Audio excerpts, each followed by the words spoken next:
Espera. ¿México ya está en cuartos de final peleando por algo que no lograba en 40 años? Y no te estoy exagerando el dato para que veas el video. Es real, pasó hace apenas unas horas, y casi nadie te lo está explicando completo. En los próximos 15 minutos te voy a contar, partido por partido, jugador por jugador, exactamente cómo México pasó de ser el anfitrión que tenía que cumplir a convertirse en la historia más comentada de todo el Mundial 2026. Te voy a hablar de un chico de 17 años que ya está siendo comparado con Pelé. Sí, con Pelé. Te voy a hablar de un arquero de 40 años despidiéndose entre aplausos. Y te voy a explicar por qué el partido que viene ahora podría ser el más importante en la historia reciente del fútbol mexicano. Quédate hasta el final, porque hay un dato en el minuto 13 que va a cambiar como ves todo lo que pasó hasta ahora. Para entender por qué esto es tan grande, primero hay que entender el peso que cargaba este equipo antes de que arrancara el torneo. México 2026 no es un mundial cualquiera para este país. Es la tercera vez que México recibe una Copa del Mundo, algo que ningún otro país en la historia había logrado. Antes fue en 1970 y en 1986, 2 ediciones que quedaron grabadas en la memoria colectiva del fútbol mundial. Ahora, en 2026, México comparte la organización con Estados Unidos y Canadá, pero el corazón futbolero de este torneo late, sin duda, en territorio mexicano. Y la presión no era poca. Jugar un mundial en casa significa que cada error se magnifica, cada gol se convierte en fiesta nacional, y cada eliminación se siente como una herida colectiva que tarda años en cerrar. México llegaba con la sombra de mundiales anteriores, donde esa fase de octavos de final, el famoso quinto partido, parecía una maldición imposible de romper. Generación tras generación lo había intentado. Generación tras generación se había quedado corta. El técnico Javier Aguirre, al frente de la selección, sabía perfectamente que no bastaba con jugar bien. Había que ganar. Y ganar de una forma que nadie esperaba. Y así empezó todo. México debutó ante Sudáfrica en el Estadio Ciudad de México y se llevó la victoria en un partido cargado de nervios, de esos donde se nota que todo el país está viendo. Después llegó el partido contra Corea del Sur, y ahí la celebración se salió de control, literalmente. Se estima que cerca de 400,000 personas tomaron las calles de la Ciudad de México para festejar esa noche, dejando toneladas de basura a su paso. Fue tal el desborde que, para el tercer partido, las autoridades decidieron aplicar una ley seca en la capital para evitar que la fiesta se repitiera fuera de control. Pero el verdadero golpe de autoridad, el que puso a todo el país a hablar en serio de este equipo, llegó en ese tercer partido, el que cerraba la fase de grupos, México contra República Checa. Chequia necesitaba ganar sí o sí para seguir con vida en el torneo.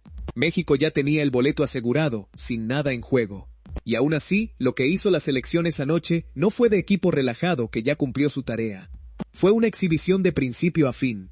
Minuto 55.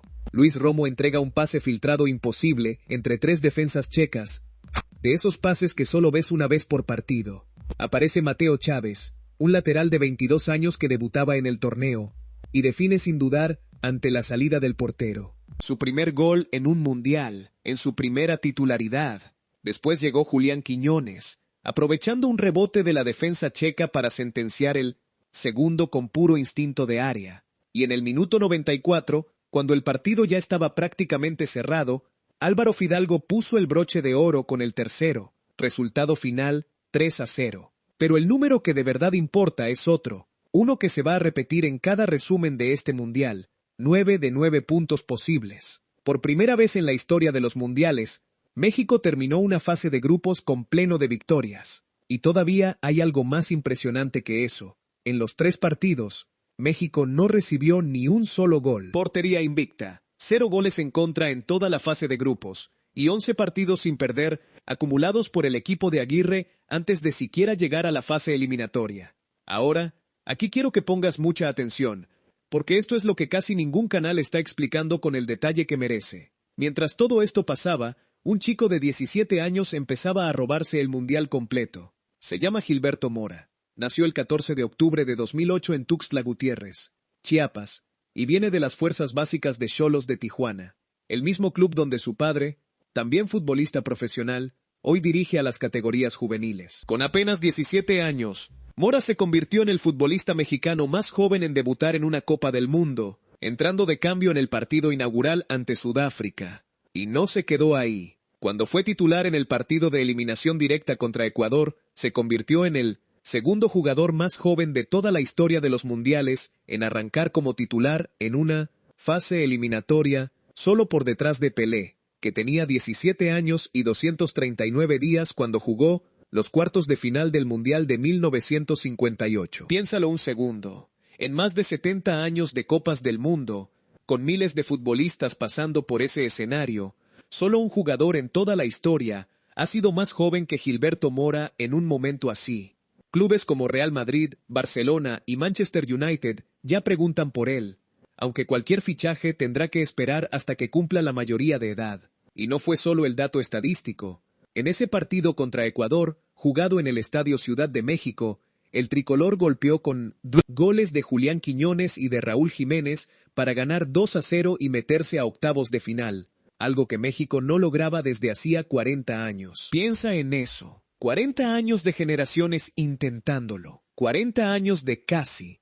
Y esta selección lo rompió en su propia casa. Gilberto Mora fue una de las piezas más llamativas de todo ese partido. Movilidad, atrevimiento, asociación constante con Roberto Alvarado y con Quiñones, un disparo colocado que estuvo a nada de convertirse en gol, y una actuación que terminó con el estadio completo puesto de pie, ovacionándolo cuando salió de cambio. No metió goles anoche, pero dejó algo más grande que un gol, la certeza de que México tiene, por primera vez en años, una nueva generación lista para tomar el mando cuando los veteranos se retiren. Pero no todo fue sobre los más jóvenes de este equipo. Hubo un momento, en ese último partido de grupos contra Chequia, que tuvo que ver con el otro extremo, la experiencia pura, la que se gana con años y con mundiales encima de los hombros. Con la clasificación ya asegurada y nada en juego, Javier Aguirre tomó una decisión que no tenía nada que ver con táctica y todo que ver con corazón.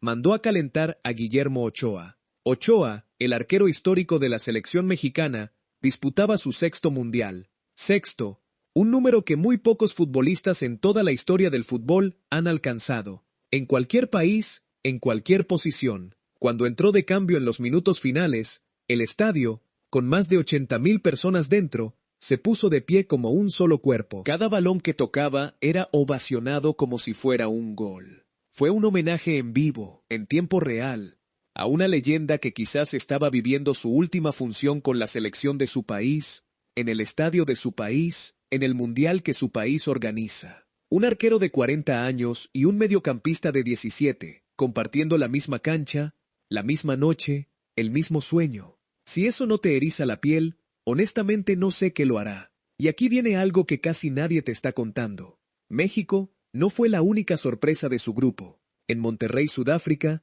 hizo historia propia al vencer 1-0 a Corea del Sur, un resultado que absolutamente nadie tenía en el radar antes del torneo. Con ese triunfo, Sudáfrica se metió por primera vez en toda su historia a la fase eliminatoria de una Copa del Mundo. El estadio explotó, y con justa razón. No es todos los días que un país escribe una página así, una que sus hijos y nietos van a seguir contando dentro de 50 años. Fue, en resumen, un grupo con doble narrativa. El gigante local confirmando su mejor versión en su propia casa, y un equipo africano rompiendo una barrera histórica exactamente al mismo tiempo, en la misma fase, en el mismo mundial. Ahora, con México ya instalado en octavos de final gracias al triunfo sobre Ecuador, el camino que viene es todavía más grande. Y aquí es donde tienes que prestar la máxima atención porque esto define las próximas semanas. El siguiente rival saldrá del cruce entre Inglaterra y República Democrática del Congo. Dos estilos completamente distintos, una potencia histórica del fútbol europeo contra una selección africana con hambre de sorprender igual que lo hizo Sudáfrica. Si México avanza, ese partido de cuartos de final se jugaría otra vez en el emblemático estadio Ciudad de México, con su gente, con su gente, con su gente, es decir, México podría enfrentarse a una de las potencias históricas del fútbol mundial, en su propia casa, con la posibilidad real de romper de una vez por todas esa barrera del quinto partido que tantas ilusiones ha cortado en mundiales anteriores. Y lo reconoce el propio cuerpo técnico. Hasta ahora Aguirre se ha apoyado mucho en la experiencia, con una edad promedio de casi 30 años entre sus goleadores del torneo. Pero ya sabe, y todo México lo sabe, que tiene un as bajo la manga con nombre de 17 años. Y antes de cerrar, vale la pena decir algo más, porque este mundial no solo se está jugando en la cancha. Se calcula que el torneo podría dejar en México varios miles de millones de dólares en derrama económica para hoteles, restaurantes y sectores turísticos. Un impulso que se siente en las 3 ciudades sede. Las calles de Ciudad de México, Guadalajara y Monterrey están decoradas, llenas de aficionados de todo el mundo, en lo que muchos ya describen como una fiesta que traspasa por completo lo deportivo. Al mismo tiempo, y esto también hay que decirlo con honestidad, no todo es celebración sin matices. Hay quienes señalan que la organización de un evento de esta magnitud también convive con tensiones sociales y con necesidades que muchos sienten que deberían tener la misma prioridad que el fútbol. Pero esa conversación, probablemente, merece su propio video completo. Así que, ahí lo tienes. Todo junto, todo conectado. México no solo organiza el mundial más grande de su historia, lo está jugando como nunca antes lo había hecho. Paso perfecto en la fase de grupos, portería invicta durante 3 partidos seguidos, una leyenda de 40 años despidiéndose entre aplausos, un chico de 17 años escribiendo su nombre justo al lado del de Pelé, y un país entero soñando otra vez con esa pregunta que ya se volvió costumbre, que ya se volvió cántico, que ya se volvió identidad. Y sí, si este video te dejó con ganas de saber qué pasa contra Inglaterra o República Democrática del Congo, dale like ahora mismo. Coméntame quién crees que va a ser el rival final de México en cuartos de final. Y suscríbete para que no te pierdas el análisis completo en el momento exacto en que se confirme el cruce. Nos vemos en el próximo video.